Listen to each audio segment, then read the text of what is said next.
सज भजन करहु दिन राति, सब सज भजन करहु दिन राति।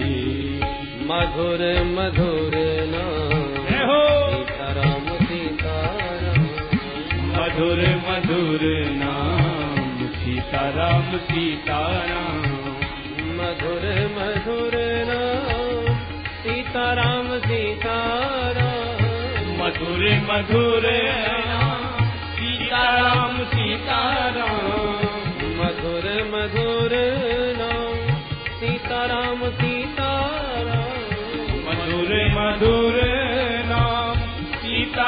सीताराम, मधुर मधुर नाम सीताराम सीताराम, मधुर मधुर नाम सीताराम सीताराम, मधुर मधुर नाम सीताराम सीताराम, मधुर मधुर नाम सीताराम सीताराम, मधुर मधुर नाम सीताराम सीताराम, मधुर मधुर नाम सीताराम सीताराम, मधुर मधुर नाम सीताराम सीताराम, मधुर मधुर नाम सीताराम सीताराम, मधुर मधुर नाम सीताराम सीताराम, सीताराम सीताराम, सीताराम सीताराम, सीताराम सीताराम,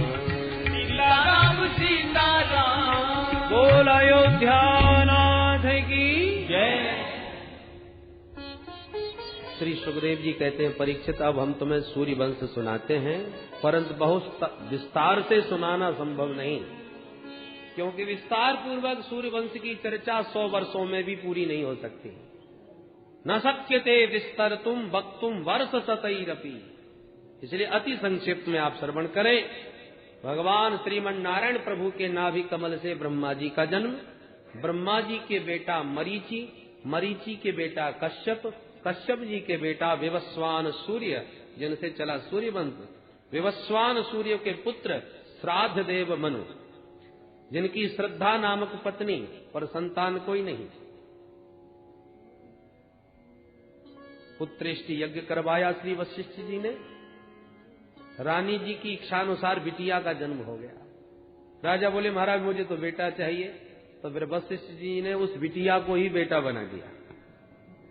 बाद में मनु महाराज के फिर 10 बेटा हुए, इक्ष्वाकु नृग सरयाति दृष्टि प्रसद्ध नभग कवि, इन 10 पुत्रों से ही सूर्यवंश का विस्तार हुआ।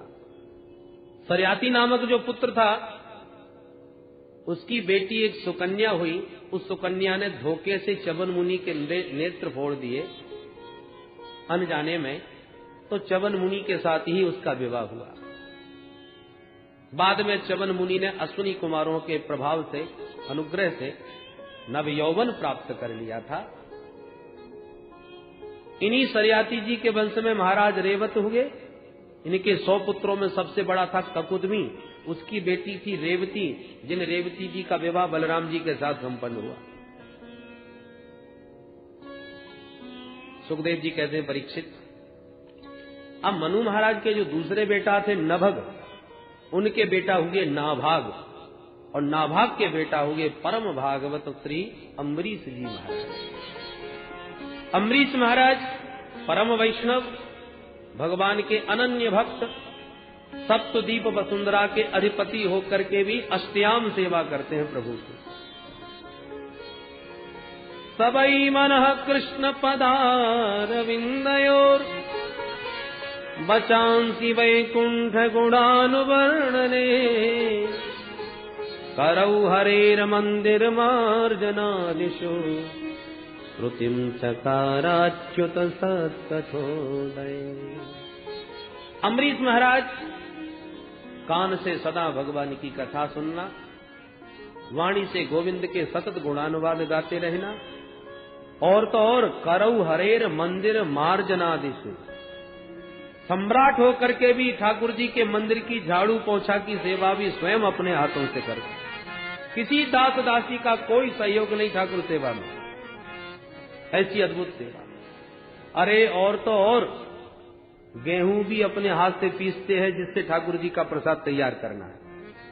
न जाने कोई कैसे बीनेगा कैसे पीसेगा, अपने हाथ से चाकी चलाते। एक बार तो चाकी चलाते पसीना आ रहा था, अचानक दिव्य सुगंध और दिव्य शीतल मंद सुगंध हवा आई। पीछे मुड़ के देखा तो स्वयं ठाकुर जी अपने पीतांबर से हवा कर रहे हैं। जो अम्बरीश महाराज ने देखा चरणों में लिपट गए, जय हो प्रभु, ये क्या लीला कर रहे हैं हम आपके दासानुदास, हम किंकरों की आप इस प्रकार से सेवा करेंगे। भगवान बोले, भैया तू इतना बड़ा सम्राट होकर के मेरे लिए चाकी चला सकता है तो क्या मैं तेरी हवा भी नहीं कर सकता? ऐसे भगवान भक्तवत्सल। भगवान बोले, अम्बरीश आज से ये सुदर्शन मेरा नहीं तेरा है, क्योंकि तू तो सतत मेरे भजन में भक्ति में संलग्न है। कहीं तेरे ऊपर कोई आपत्ति विपत्ति ना आवे, इसके लिए मेरा सुदर्शन सदा तुम्हारे साथ है। भगवान देखो, भक्त जब अपना सर्वस्व आत्मनिवेदन प्रभु से कर देता है तो उसकी सारी जिम्मेवारी फिर भगवान अपने हाथ में ले लेते हैं। योगक्षेमम वहाम्यहम्, ये प्रभु की प्रतिज्ञा है। पर एक बार अम्बरीश महाराज ने एकादशी का व्रत किया, बिल्कुल निर्जला, पानी तक नहीं पिया। व्रत तो सफल हुआ, पर द्वादशी में जब व्रत का पारण करने लगे तो उसी क्षण महात्मा दुर्वासा मुनि आ गए। आइए महाराज प्रसाद पाइए। दुर्वासा जी बोले, अवश्य पाएंगे, पर इस समय संध्या वंदन करने जा रहे हैं, लौट करके फिर पाते हैं। क्यों कह के चले गए। अब अम्बरीश महाराज दुविधा में पड़ गए, क्योंकि तिथि क्षय है, तिथि निकल रही है। ब्राह्मणों से पूछा, क्या करें महाराज? ब्राह्मणों ने कहा, भगवान का चरणामृत पी लो, व्रत भी खुल जाएगा और ब्राह्मण का सम्मान भी रह जाएगा। तो भगवान का चरणामृत पी के व्रत खोल लिया। पर दुर्वासा जी को पता चला तो एकदम लाल पीले हो गए। यो माम अतिथि मायातम आतिथ्येन निमंत्र च अदत्वा भुक्तवान तस्य सद्यस्ते दर्शये फलम।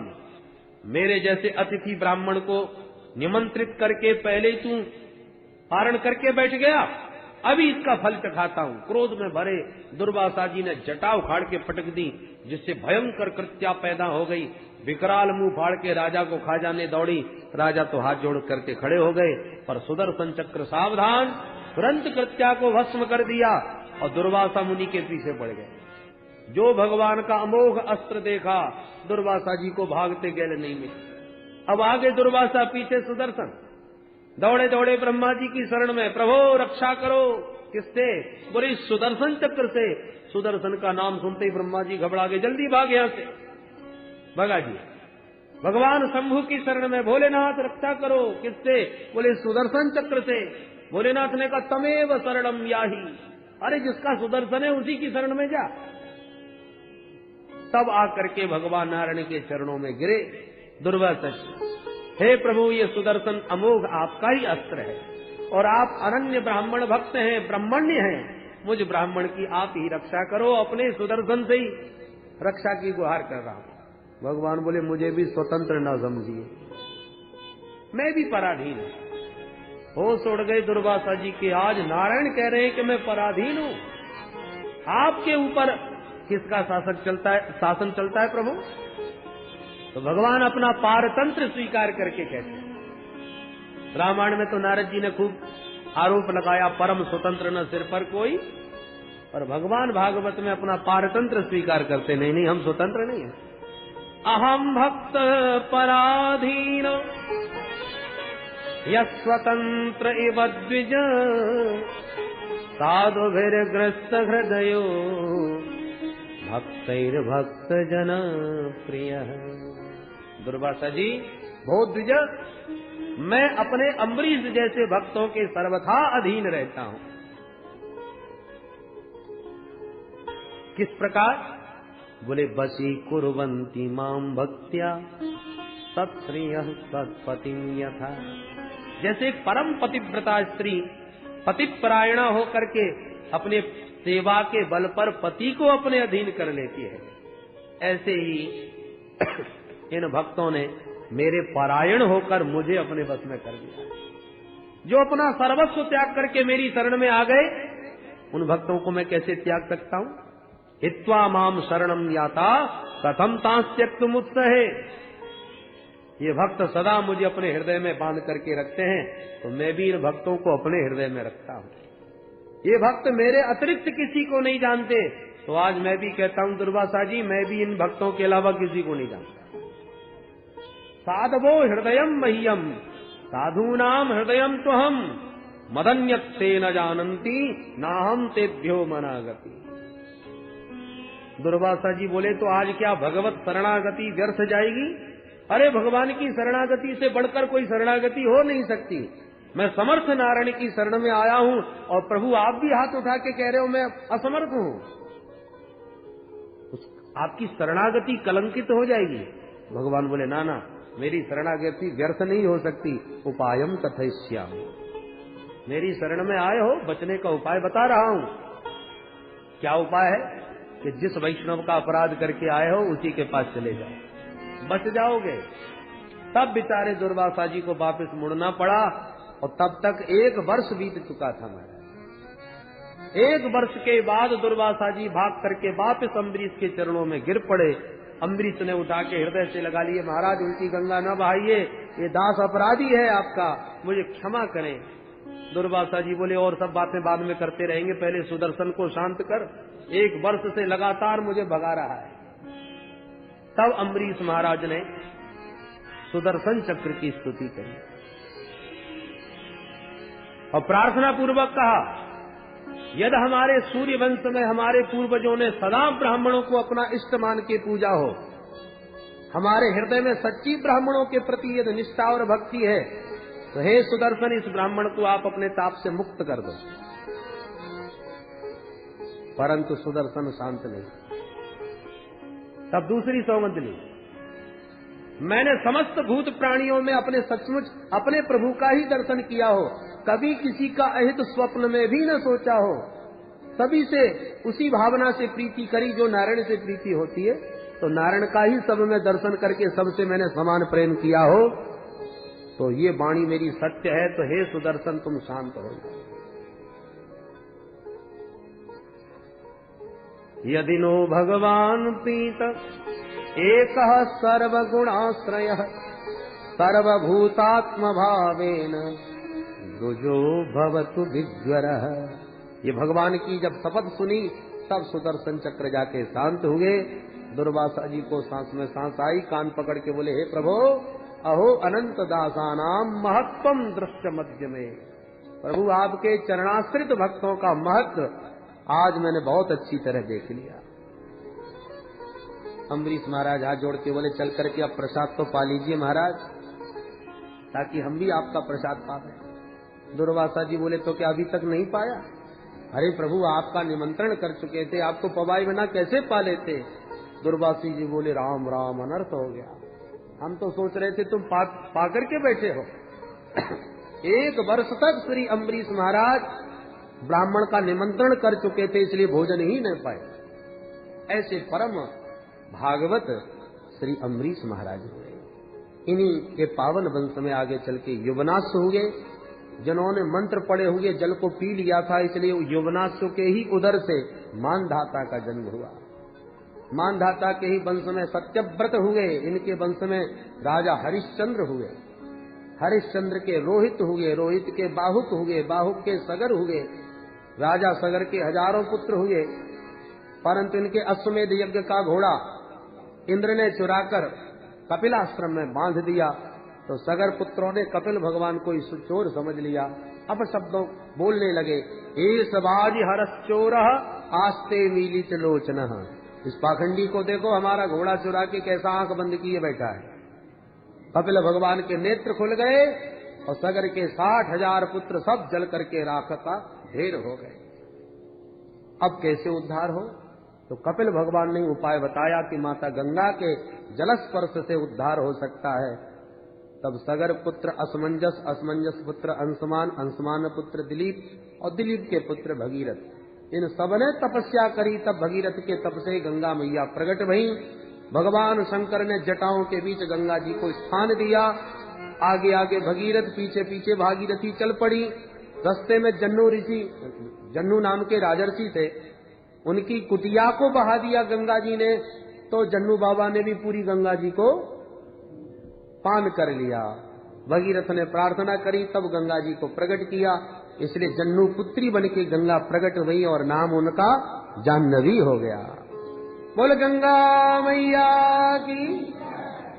अंत में जहाँ सगर पुत्रों की राख पड़ी थी, वहाँ जाकर के गंगा मैया ने जैसे ही अपने पावन जल का स्पर्श किया, यज्जल स्पर्श मात्रेण ब्रह्मदंड हता अपि सगरात्मजा दिवं जगमुः केवलम देह भस्मधि।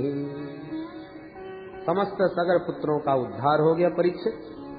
इन्हीं भगीरथ के वंश में राजा ऋतुपर्ण हुए, ऋतुपर्ण के सौदास, सौदास के अस्मक, अस्मक के नारी कवच, नारी कवच के खट्टवांग, खट्टवांग के दिलीप, दिलीप के रघु, जिनके नाम से रघुवंश चला। रघु महाराज के बेटा अज, अज के बेटा दशरथ, और दशरथ जी के घर में श्री राम, लक्ष्मण, भरत और शत्रुघ्न लाल जी का प्रादुर्भाव हुआ। बोल राघवेंद्र सरकार की जय। और श्री सुखदेव जी महाराज ने एक श्लोक में ही पूरी राम कथा सुना दी। गुरुवर थे त्यप्य राज्यो व्यचरदनुवनम पद्म पदव्याम प्रियाया पाणि स्पर्शाक्षमाभ्याम मृजत पथरुजो यो हरीन्द्रानुजाभ्याम वैरूप्या सुर्पणख्या प्रिय विरहरुषा रोपितब्रू विजृंभ त्रस्ताब्धिर्बद्ध सेतु हलदव दहन कौशलेन्द्रो बतान।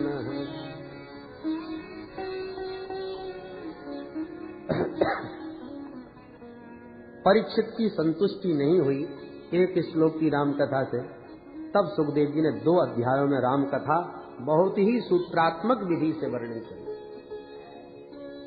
पर आइए, श्री राम जी का चतुर्व्यूह में अवतार हुआ। श्री राम, लक्ष्मण, भरत और शत्रुघ्न, और उनकी शक्तियों का प्राकट्य मिथिला में हुआ। 4 बधुएं एक ही साथ, एक ही परिवार में। हम भी अपने हृदय भवन को अवध और मिथिला बनाकर शक्तियों के साथ उन 4 शक्तिमानों को हृदय में विराजमान करें और अपने हृदय में राम राज्य की प्रतिष्ठा करें। और वो कैसे संभव है, आइए इस पर थोड़ा सा 5-7 मिनट में चर्चा करके राम कथा मंदाकिनी में केवल इतना ही आचमन करके फिर आगे बढ़े।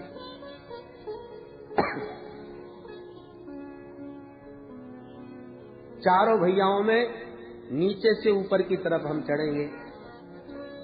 श्री राम तत्व को पाने के लिए पहले हमें सबसे छोटे अनुज श्री शत्रुघ्न लाल जी का आश्रय लेना पड़ेगा। और शत्रुघ्न का मतलब जिनका सुमिरन करने मात्र से समस्त शत्रुओं का पराभव हो जाए, शत्रु समाप्त हो जाए, उनका नाम शत्रुघ्न। नाम रखते समय गुरुजी ने यही कहा था,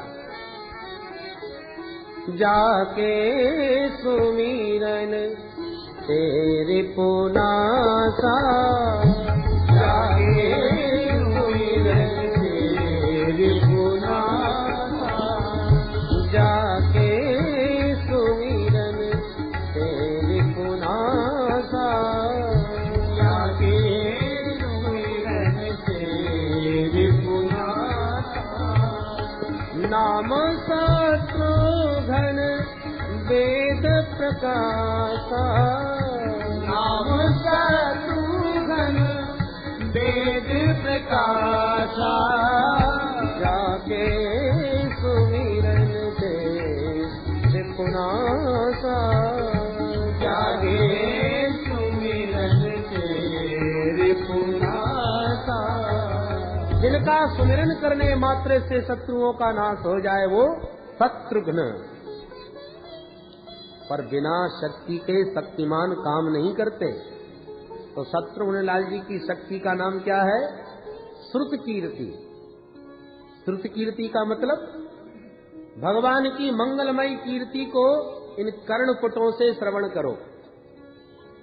भगवान की महिमा कीर्ति जो शास्त्रों में भरी पड़ी है, श्रवण मंगलम, जो सुनते ही जीवन का मंगल कर देती है, ऐसी वह कीर्ति कथा को जब कर्णपुटों से हम श्रवण करेंगे तो श्रुत कीर्ति का आश्रय लेते ही शत्रुघ्न, वही कीर्ति जब हमारे हृदय में पहुंचेगी भगवान की, तो हृदय में जो छुपे बैठे हुए शत्रु हैं, काम क्रोध लोभ मोह मद मात्सर्य, उन समस्त हृदयस्थ शत्रुओं का विनाश होता चला जाएगा।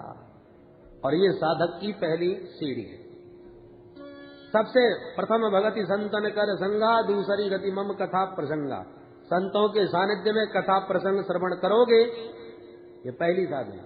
उससे क्या होगा? बोले शत्रुघ्न, सारे शत्रु भीतर के समाप्त हो जाएंगे। ये बाहर के शत्रुओं से भी भयानक होते हैं।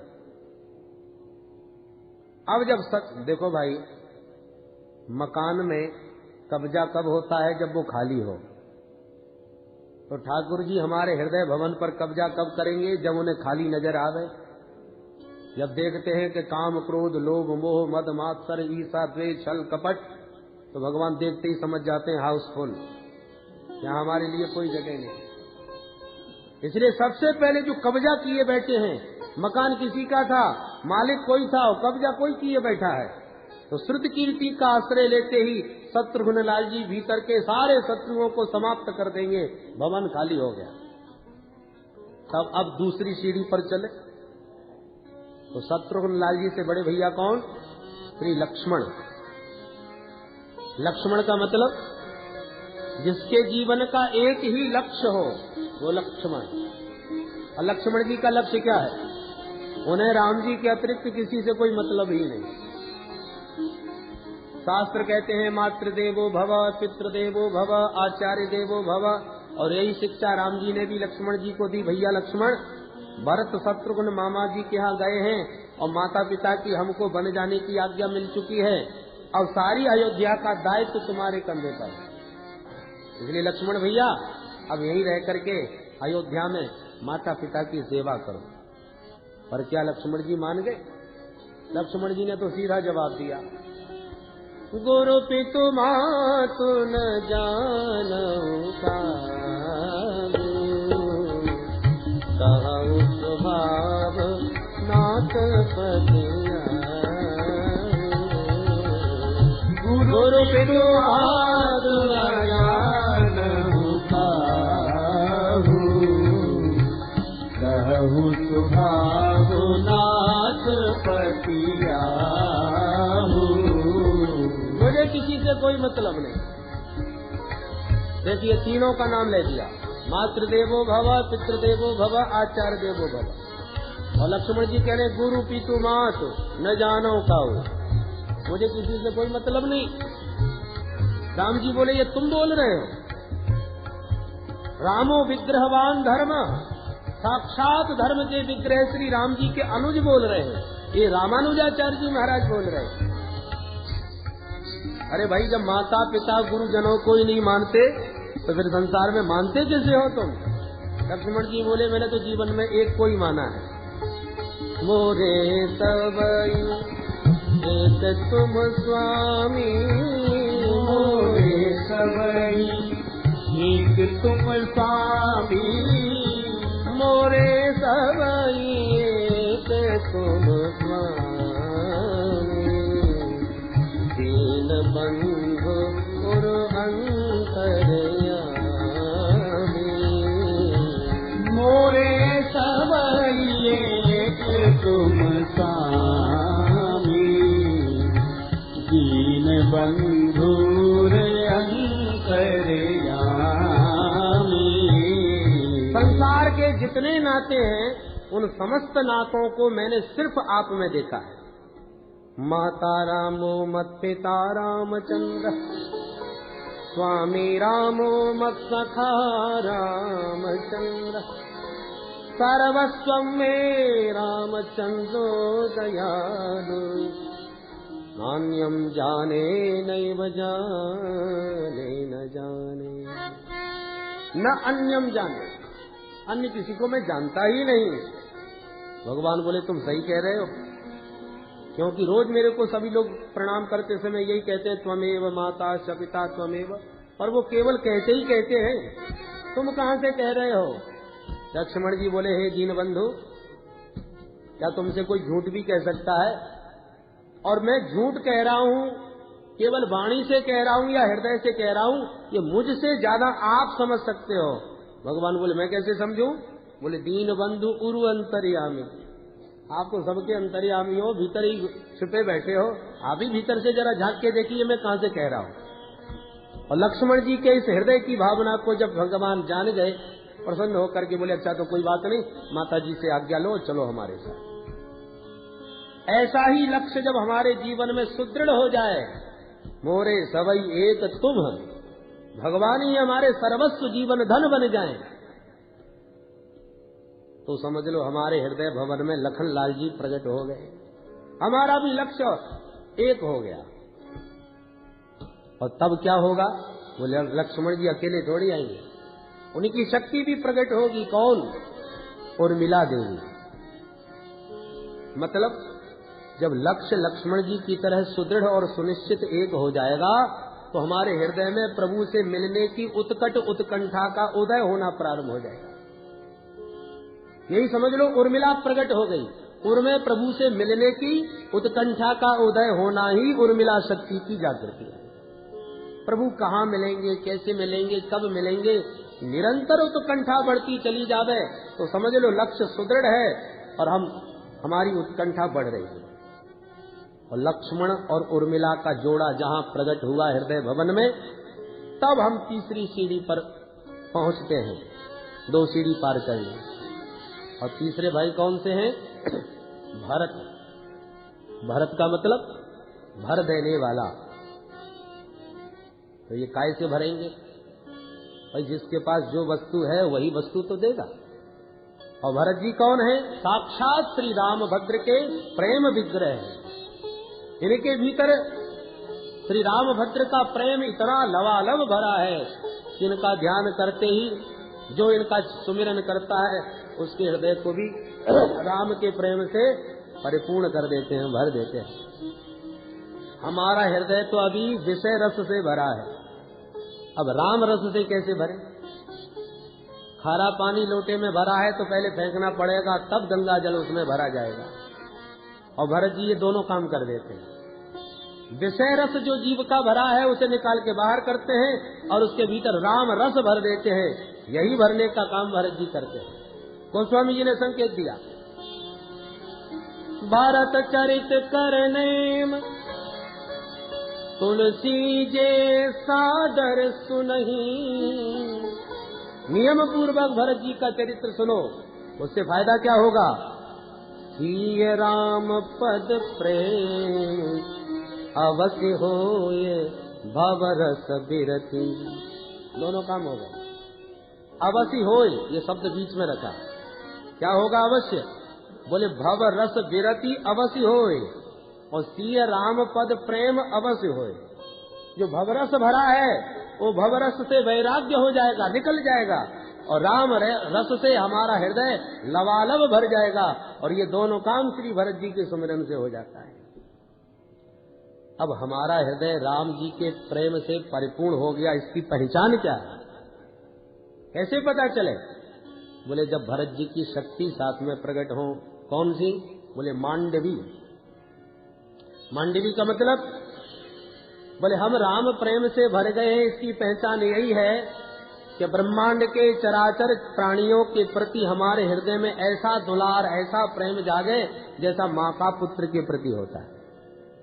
तो माँ का पुत्र जैसा प्रेम समस्त जीव मात्र में हमारे भीतर जागृत होने लग जावे, समझ लो मांडवी शक्ति जागृत हो गई। हृदय जब राम प्रेम से परिपूर्ण हो जाएगा तो समस्त जीवों में प्रेम स्वतः प्रकट होने लग जाएगा। अब ये 3 सोपान जब पार करोगे तब रामलला हमारे हृदय में रमण करने के लिए प्रकट होंगे। रमुक क्रीडायाम धातु से राम शब्द बनता है, मतलब जो रमण करे, विहार करे, वो श्री राम।